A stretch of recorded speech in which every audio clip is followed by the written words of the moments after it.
Every single plant I bought said it was perfect for my hardiness zone. Full sun, zone appropriate, cold hardy. And yet, winter came, spring showed up, and half my plants never did. For a long time, I thought that meant I was bad at gardening. Turns out, I was just misunderstanding what hardiness zones actually mean. Hey, I'm Brandon, and this is Garden Growth Hub, and today, Groby is helping me unpack one of the most understood ideas in gardening, hardiness zones. Not what they are, but what they don't do, and why following them perfectly still doesn't guarantee success. And because it's seed starting season, we'll start there, where zones kind of matter early. And we're gonna zoom out into a part nobody warns you about. Established gardens, perennials, shrubs, and the expensive heartbreak. Groby calls this episode the zone myth, and honestly, fair. This surprised me when I first realized it. Hardiness zones don't actually tell you when to start seeds. They don't tell you when the soil is warm enough,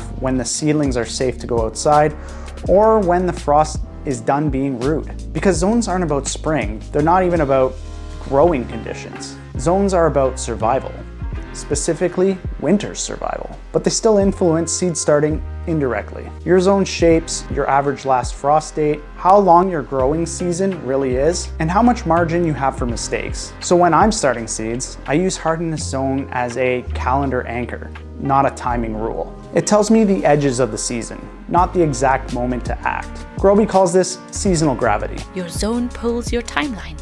It doesn't schedule it. And if you're like me and you've tried re-Googling the same stuff every year, this is where I use SproutLog.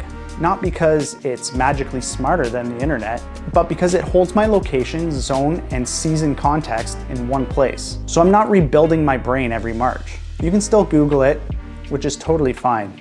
SproutLog is just a working memory. When most people first learn about hardiness zone, it feels like a safety net. You look up your zone, you buy plants that match it, and in your head you think, as long as I stay inside these lines, I should be fine. I absolutely thought that. I'm in Southern Ontario, Zone 5B. So if a plant tag said Zone 5, I felt safe, covered, done thinking. But zones aren't promises, they're constraints. And confusing those two causes a lot of quiet frustration. Because when a zone becomes a promise, you stop asking questions and actually keep plants alive. Here's the part that clicked way later than it should have. Hardiness zones are based on one thing only, the average lowest winter temperature in your area. That's it. They don't account for wind, snow cover, freeze-thaw cycles, soil drainage, spring temperature swings, summer stress, or microclimates in your yard. So when a plant says hardy to zone 5, what it's really saying is, if everything else goes well, it might survive the coldest winter, not thrive, not look pretty, not forgive chaos, just might not die immediately. Zones tell you what won't survive, not what will thrive. And this is where things get spicy, because winter doesn't kill plants with a single number. Winter kills them with a combo attack. Let's talk about the moment the zone myth really hurts. Seedlings are cheap. If they die, you lose a few weeks and a few dollars and a bit of dignity. But perennials are the adult phase of gardening. You spend real money, you plant them with hope, you water them like they're your new roommates, and winter hits, and then May shows up. And that $300 garden bed you built because everything was zone 5 just sits there like a graveyard. No shoots, no leaves, no signs of life. And this is where people go, I followed the rules, why did it fail? That's the trap. Hardiness is not a yes and no label. Hardiness is a cumulative stress test. A plant might survive negative 20 degrees Celsius once, but it might not survive 5 freeze-thaw cycles in wet clay soil with temperature exposure and no snow insulation, and then an early warm week that wakes it up, followed by a hard freeze again. That's not zone 5. That's the winter obstacle course. This is where the confusion really lives, because zone-correct plants don't fail dramatically. They fail slowly. They struggle, stall, decline, and you're left wondering what you missed. So here are the big silent killers zones don't warn you about. This one hurts because the freeze-thaw cycles. You know those winters where it warms up, everything melts, and then it snaps cold again? That's not just annoying for us. That can physically damage plants. Tissues expand and contract, buds swell too early, roots get stressed, and that plant runs out of stored energy trying to recover. Wet soil and cold. This one hurts because it feels unfair. A lot of plants don't die from the cold. They die from being wet, wild cold. Cold soil, poor drainage can cause root rot, crown rot, and just slow suffocation. So a plant can be hardy to zone 5, but not hardy to zone 5 with wet feet. Wind is dehydration. Winter wind can dry out your evergreen needles and stems. The ground is frozen and the plant can't replace that moisture. It's basically getting dehydrated while trapped. That's why you'll see browning, scorching, dieback, even when the temperatures were within the zone. Sun on frozen tissue. Bright winter sun warms tissues during the day, but it freezes hard at night. That daily swing can crack bark and damage cambium. Again, not a zone issue, a condition issue. And first-year plants are fragile. Hardiness ratings assume established plants, but first-year perennials are still building root mass, stored energy, and resilience. Same genetics, less stamina. So you plant something in the summer or fall, it never truly establishes, then winter hits, and the tag tragically wasn't lying, but the timing was. Hardiness assumes maturity.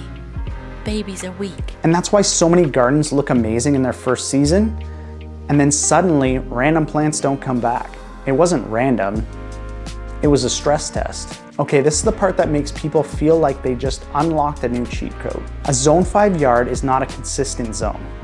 It has pockets. You can have a zone 4 corner, windy, exposed, no snow cover.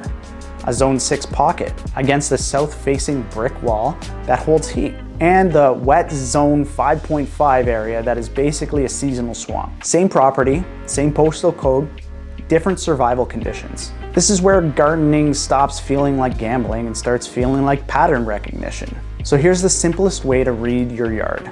Where does snow drift and stay? That's insulation. Where does wind hit hardest? That's stress. Where does water sit after rain? That's rot risk. Where does spring melt first? That's early wake-up risk. Where is reflected heat and shelter? That's a warm pocket. The map is your region. Your yard is your reality. And once you notice this, you stop blaming yourself because you realize you weren't failing at gardening. You were missing the second layer of context. This is the mindset shift that changed everything for me. Hardiness zones aren't there to tell you what to plant. They exist to tell you what not to waste your time on. They narrow the field. They don't pick the winner. Once I stopped treating zones like guarantees and started treating them like guardrails, failure stopped feeling personal. Learning started feeling logical. Zones remove impossibilities, not risk. These days, I still start with my zone, but I don't stop there. When I use SproutLog, the first thing I set is my location in hardiness zone. Not because it makes decisions for me, but because it keeps me in the realistic range while I think. Seed starting timelines, plant out windows, overwintering expectations. You can absolutely do this with Google. SproutLog just holds the context so you don't have to rebuild it every season. It's a working memory, not an authority. And the reason I'm obsessed about this is simple. The easiest way to kill plants is to forget your own context. After you check your zone, ask better questions. Where will this plant spend winter? Exposed or protected? Does it hate wet soil? Is it its first year? Does it wake up early in the spring? Is this spot wind blasted or insulated? Am I planting it somewhere that melts early, then refreezes? Those answers matter more than the number on the tag. This is where gardening stops feeling like luck and starts feeling like you're learning the rules of your own yard. Hardiness zones didn't fail my plants. I failed them by expecting certainty from a system that only offers boundaries. Zones are a starting point, not a safety net, not a promise. If this helped untangle something that's been quietly frustrating you, I've got more videos coming that build on this, including one that explains why a bright room might not be what your plants need. And if you've ever lost a perfectly zone-appropriate plant, you're not alone. Groby's been watching. Grab the free tool in the description if you want, they're linked below, or just keep binging. Because once you understand this stuff, gardening gets way less stressful. Grow your own way.